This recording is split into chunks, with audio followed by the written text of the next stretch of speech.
Hello everyone, thank you guys for tuning in to another video from your girl Celestia Lee, and I want to talk about the Verzuz between Anthony Hamilton and Musiq Soul Child.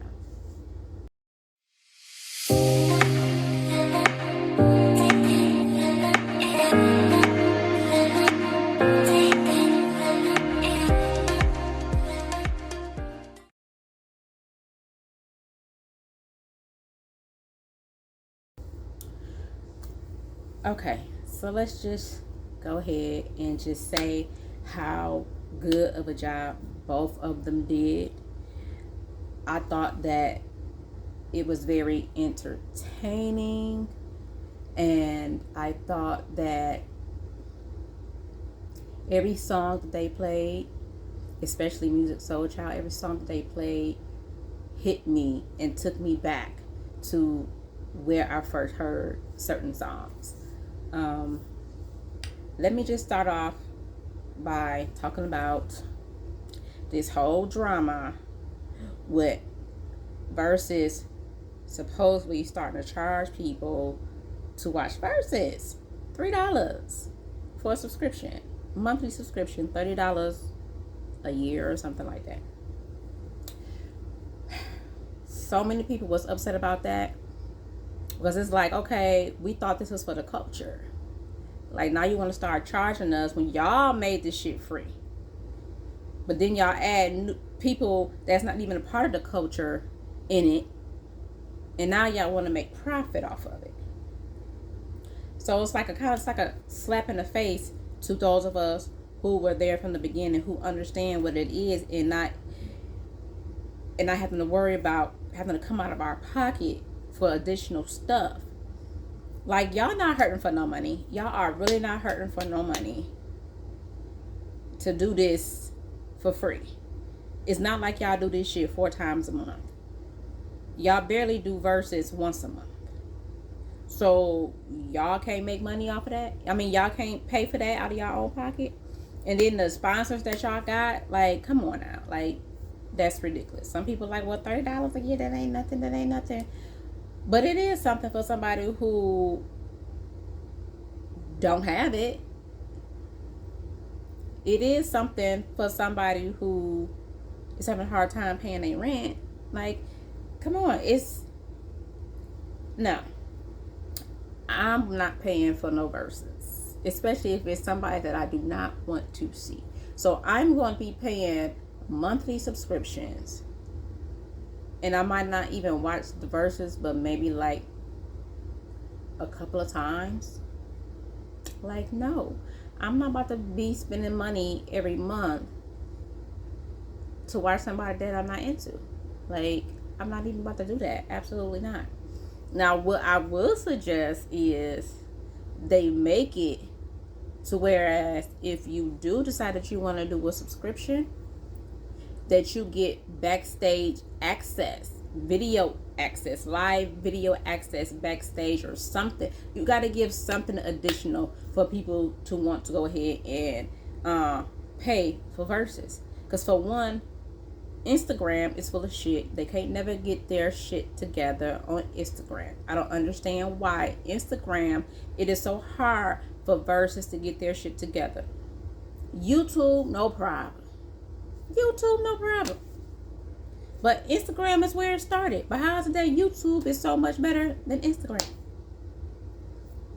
So that's another reason why people don't want to pay no money. Y'all can't even keep y'all lives up and running. Every few minutes it's paused and it's ending, and we missing good parts of the show and all that type of shit. Ain't nobody got time for that. And see, Swiss Beats think he's slick because see he realized all the backlash that they was getting because of this, and then he turned around and said, "Well, I was out the country, but it's fixed now. Don't ask who said what. It's fixed. See y'all on Instagram tonight." How do you not know what's going on? Just because you're out the country don't mean jack shit, Swiss. Aren't you part of this whole thing? You have a say-so in this, right? So somebody had to sign off on this, right? So Yeah, I just thought that was a little cop out that he did or whatever, because he knew that they was not going to make no money from this. They weren't going to make no money from this. Not from us. No, absolutely not. And then you can't start on time for shit. And then you want to keep adding them born ass DJ battles.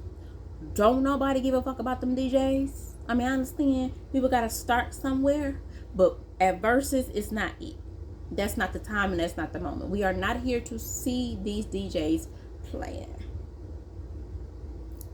And they be whack for the most part. Like, no. That should be something done separately. Do a separate type of Verzuz for just DJs only.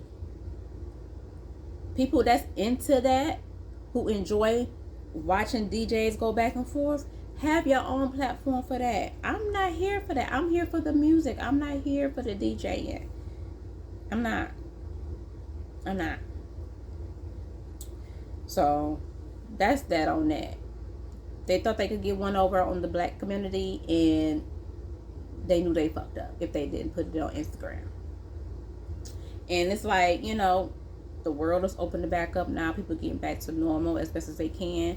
This was only out for when we was in the pandemic and we needed something to do. We needed something to watch, that they came out with this. So now that everybody is doing their thing now, trying to get back to normal, is a lot of people, it's like, is it even really worth watching? Because half of the people that most people wanted to see, they haven't seen already. So, I don't know. So, let's see. So yeah, they did that boring ass DJ battle. I was just too through every time. The black community, the black culture, we didn't ask for this. So anywho, I'm not gonna talk song for song, anything like that. I'm just highlight some points, and then I'm gonna get off here and get into my Black History segments. So outfits. I know y'all clown my boy Musiq sell with y'all for his little crop top hoodie or whatever. But listen here. I done seen men dress worse. He is not the worst. He is not going to be the last to dress crazy on that show, on Verzuz. He's not going to be the last. It was different. It was his style. Like, if you know anything about Soul Child, y'all know that he don't dress like the rest. Like, and it's okay.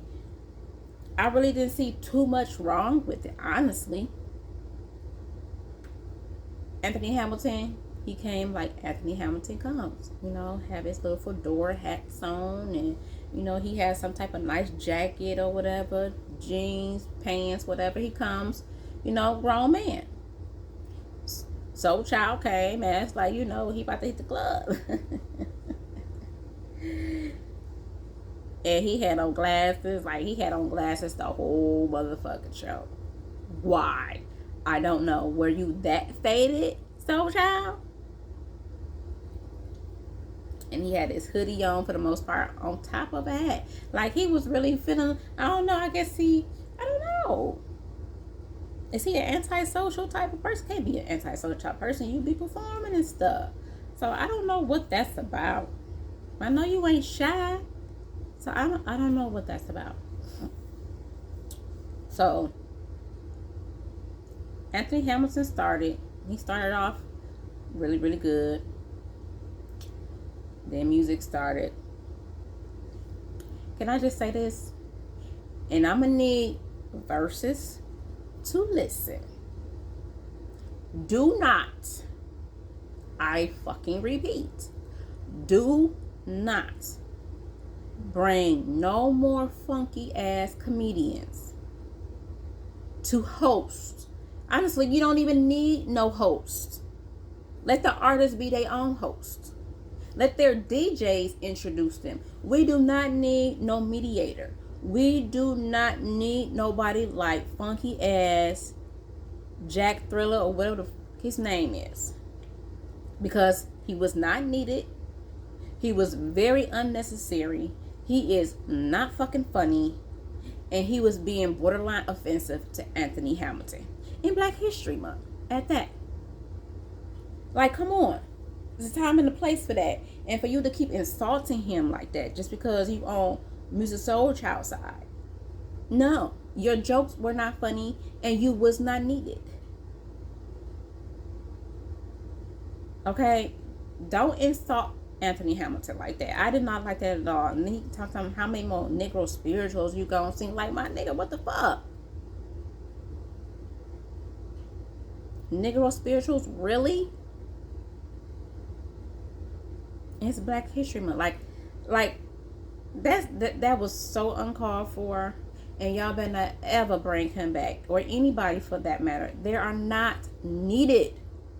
They're not needed. And I sense when the crowd wasn't too pleased with him, and I'm sure the comment section was lighting his ass up, that they realized that, oh, he need to sit his ass down because he's saying too much. He's saying a lot of out of order shit. And then you want to come on there. You look the worst than motherfucking Musiq Soul Child. For real. With that bright ass caramel apple red Thriller Michael Jackson pleather outfit on. And you got a nerve to talk about somebody? I need to have several seats, my guy. You not funny. You never was funny. So he really pissed me off. He really, really, really, really pissed me off. Because the insults. Anthony may have brushed that stuff off, but for me, I felt embarrassed for him. The level of disrespect. The level of disrespect. Now, I could see if Anthony had his own little person that's a comedian or whatever, and they could have went back and forth on the artist's behalf. But it was just like you was attacking him. Why? Nobody's here to see you, Otis. Like the fuck? Get your fat ass on somewhere. That's how I was feeling. And then I end up falling asleep, y'all. So while I was at work, I rewatched it. So now I'm ready to talk about it. So let me just say, there is a difference in performance styles between Musiq Soul Child and Anthony Hamilton. And yes, I will say that Musiq cannot sing good live. I can say that. I can admit that. But I also think that both of them missed their marks on a lot of notes that they should have hit. They both missed. I know a lot of people was like, oh yeah, we went to see Musiq Soul Child and his live performances was horrible and this and that and that. Listen, this is not the battle of who got the best vocals. This is not the battle of who can sing the best. This is the battle of who got the hits. Who got hits that resonate with the audience, that takes them back to their very first time hearing that song. It's about hits. Block out what they got on. Block out the vocals. It's about the song. And so many people like, he lost because he can't sing. He lost because he can't sing. And it's like, that's not it. Okay, he ain't singing. He's singing bad, okay? You got some people that don't even want to sing at all when they're there. They just want to play their songs. He tried. But I don't feel like he is good live. But I don't think he's the worst. And based off the hits that he was pushing out last night, man, listen. Now, Anthony Hamilton got some hits. I'm not gonna lie. But radio play hits, he is not touching Musiq Soul Child. Musiq Soul Child has hits that are classic, timeless, that really hits you. Really, really hits you. Anthony Hamilton got some good ones. I'm not even gonna lie. Like, I think it's just called The Point of It All. That one right there, The Point of It All, and Her Heart. I think that's what it's called. Like, he got some good ballads. He got some good ballads. Now, I will say, after he played majority all his good songs early, for me, I start to get bored watching him. And that's how his music does me. Like, after listening to his songs that I really want to listen to, after a while listening to his songs, I get bored, I get tired, I get sleepy. Like, and then I just stop listening to him. Like, he doesn't do it for me like Musiq Soulchild does for me. So, and then, you know, Soulchild, Musiq Soulchild brought out what, one, two, maybe three people. Anthony Hamilton had a damn concert. He done brought damn near everybody out on his fucking feature. So whatever. And I think that's because he really doesn't have a lot of songs by himself that played on the radio. Now, mind you, the features were good. They were good. I enjoyed seeing Lita James. That's my girl. I enjoyed seeing Raheem Devon, and my boy need his own verses. He needs his own verses. Yeah. So after seeing him do that a lot of times, I'm just like, okay, now Musiq is out here doing it by himself pretty much. And he didn't even have to do too much because his songs spoke for itself. The way he had that crowd, listen, the way Musiq had that crowd, that's what made him win it for me. When you can get the crowd engaged like that on dang near every song, you won. I don't care what you got on. I don't care if you sung bad. You won. You had the crowd, Musiq. You had the crowd. And even at the end, when he sung Buddy, man, listen, Musiq won that hands down. I don't care what nobody say. He won that hands down. Only thing that y'all could say bad about him last night was the fact that he couldn't sing vocally. But you cannot deny the fact that he brought energy when it was time to bring energy. Anthony Hamilton, he brought energy. Yeah, he did all that. But his catalog, hit for hit, there's a lot of songs that I did not know Anthony Hamilton had. So yeah, and again, I'm not trying to shade Anthony Hamilton, but there was some songs that he sung that I'm like, what song is this? I've never heard of this song. So it's kind of hard for me to like say that he won. But again, this is not about the person who brought the most energy. This is not about the person who dressed the best. This is not about the person who could sing good vocally live. This is about hit for hit and how to get the crowd engaged. This is what Verzuz is about.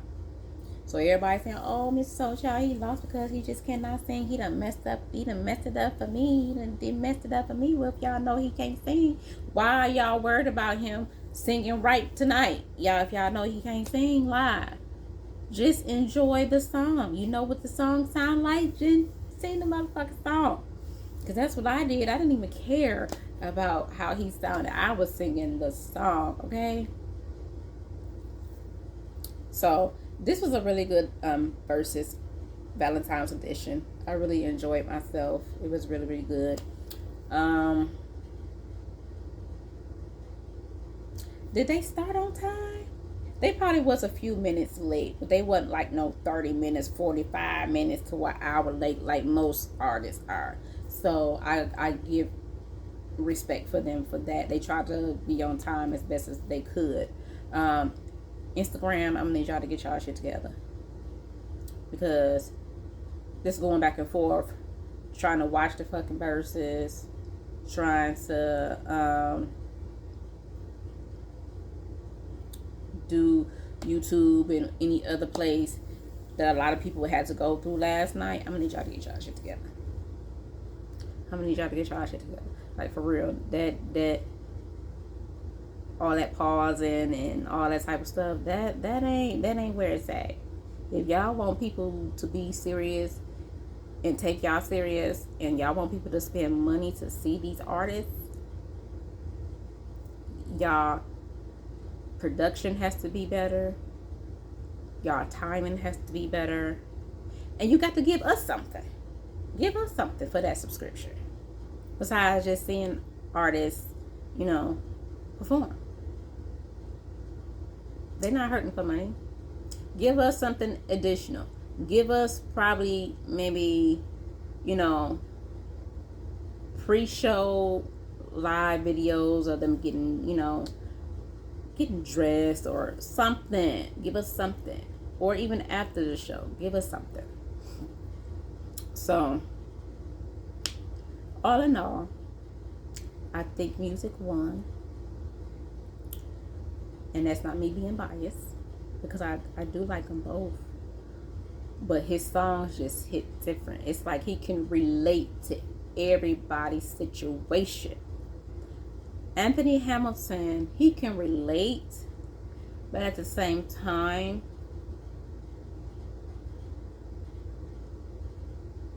he can't relate.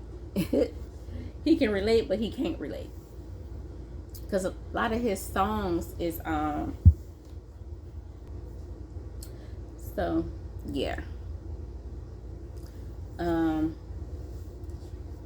When Musiq Soul Child, like, I was just waiting for him to sing one song, and that was Love. When he played that, when I tell you that crowd went crazy, you cannot tell me that song right there does not hit you. That song tells a lot. That song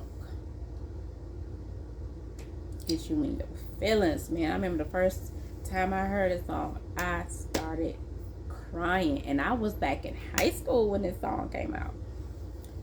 I was like, man, this took me back, like back.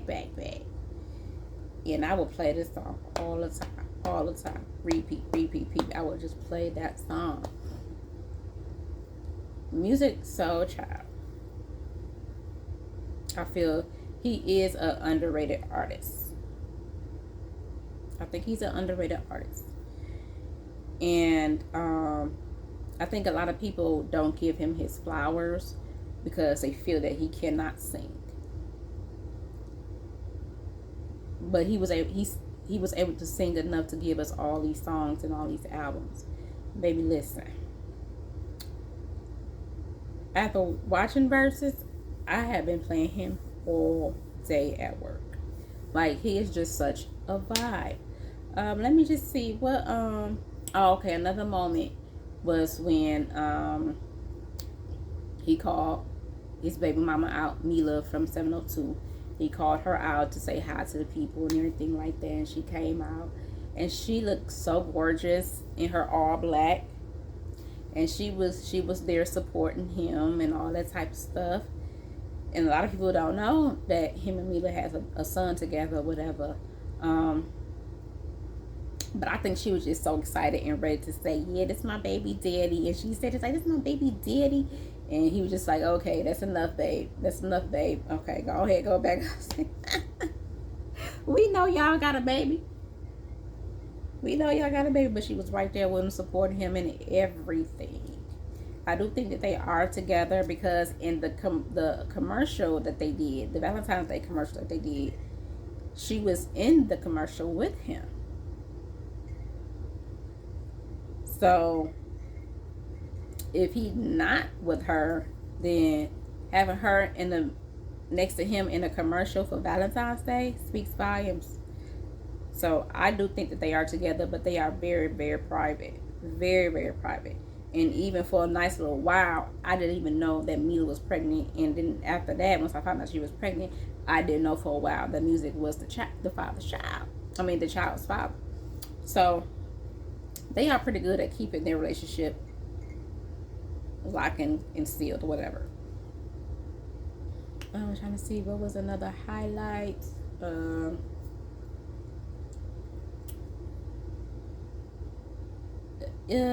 I'm not sure who Lucky Day is. I'm not gonna lie, I've never heard of Lucky Day.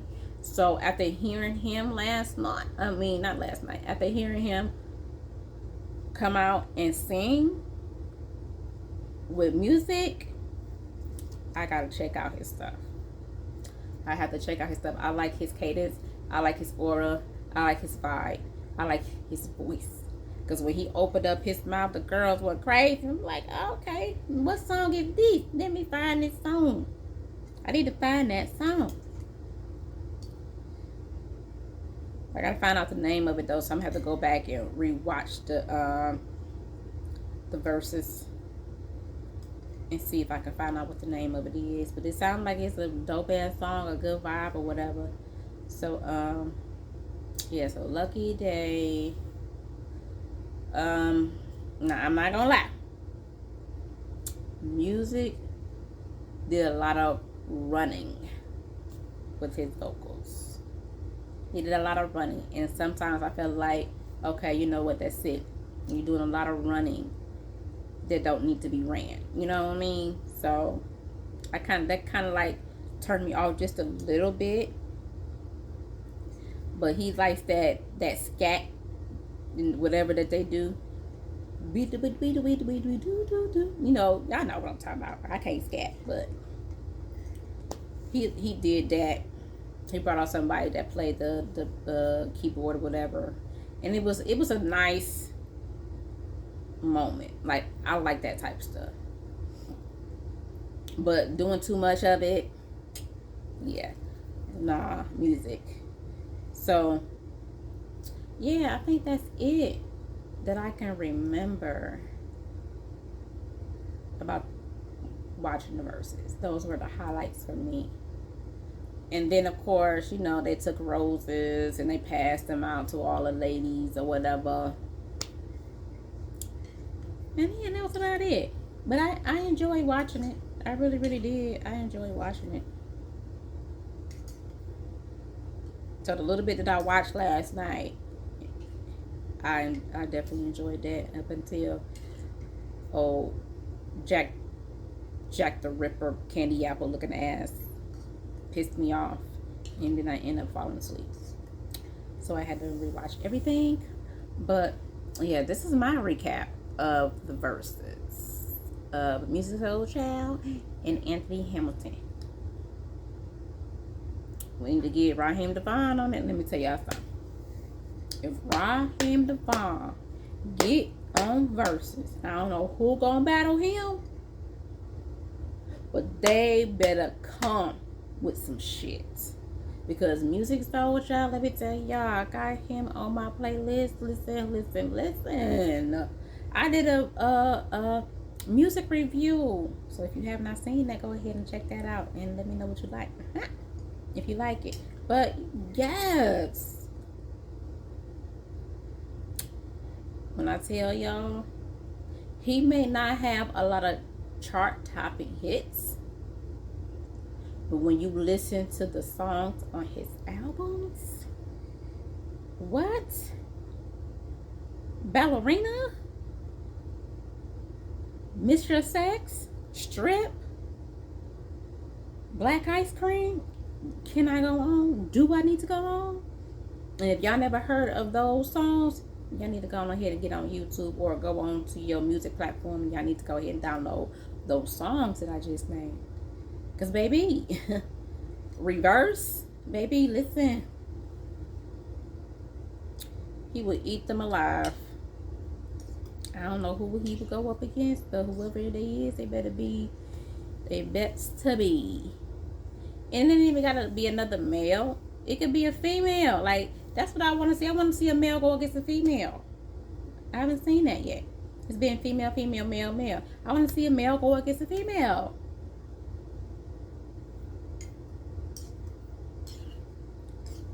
Y'all, this tea hot as hell. I can't even drink it right now. But that's my recap on the verses. Now, if you're new to my channel for Black History Month, what I like to try to do is, after a video, I like to do a little segment dedicated to Black history. I try to talk about people that we may have never heard of before. I don't want to talk about Martin Luther King. I don't want to talk about Malcolm X. I don't want to talk about Sojourner Truth. I don't want to talk about Mary McLeod, and I don't want to talk about those. We learned about them in history, in school, in our history books. I don't want to talk about people that we never knew, that were probably in the background of these people, that needs to get recognition, or just, for coming up with their own little situation. So I understand if you guys don't want to look at that past this point, but if you are interested in learning about somebody new for the month of February, Black History Month, then go ahead and stick to.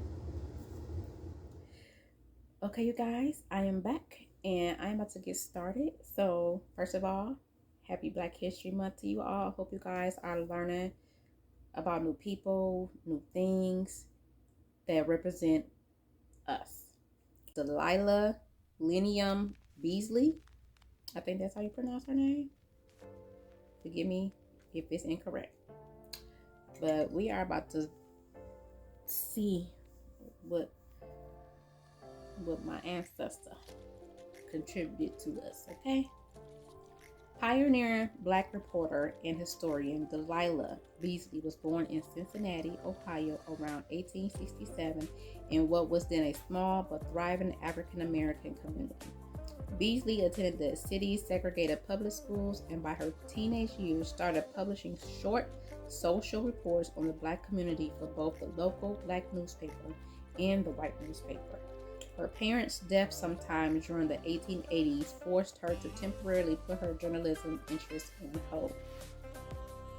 Beasley sought employment that would provide her a living and a modicum of respectability. Quite a challenge for Black women in those years. Working as a personal maid for white women, she trained as a hairdresser and later as a massage therapist, specializing in nursing care. By the early 20th century, Beasley settled in Oakland, California, working as a nurse and maid while immersing herself in Black history and the Black Women's Club network.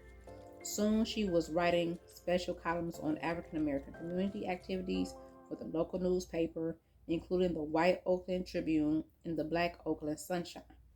Her interest in history led her to write other articles documenting the history of California's Black population, and she trained herself in the practices of the emerging historical profession, including archival research, tracking down diaries and personal papers, and even doing oral histories with older Black residents. In 1919, Beasley self-published The Negro Trailblazers of California. It's a lot more to that, but I'm not going to read all that. I couldn't find out where this article came from, but I got it off of Facebook. And Miss Delilah was born in 1867, and she passed away in 1934. Wow. I knew that wasn't that long ago, y'all. Wow. But Miss Delilah, I give you your flowers to say thank you. Thank you for being a voice for the Black community.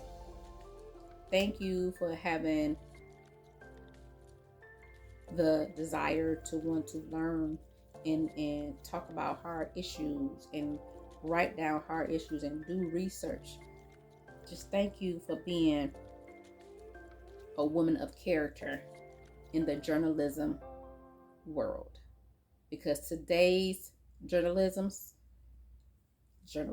in today's journalism world, we have people who call themselves journalists, but they do not possess the character,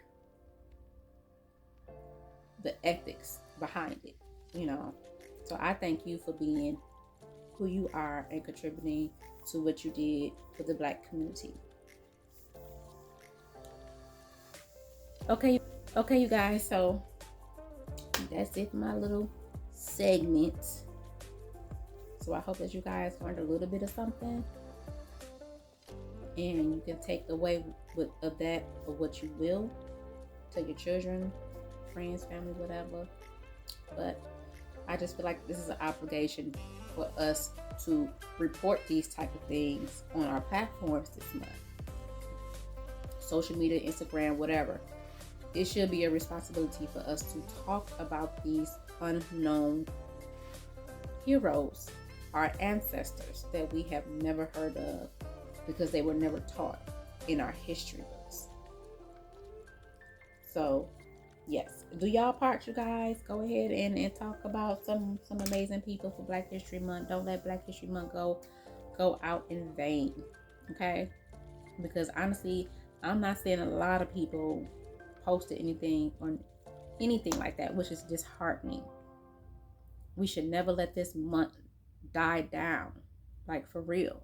We should never let it die down. We should always have something new to bring for the month of February. This is our month to really shine and shed light on some amazing people, inventors, creators, all of that. So please do y'all due diligence before the month of February is over. Anywho, I'm about to end this, about to finish drinking my tea. I'm about to get myself ready for bed, and I'm tired. So I hope you guys enjoy my recap of the Verzuz. Saturday. Nope, I'm not even going to talk about it. I'll talk about that on another video. But see y'all guys later. Bye.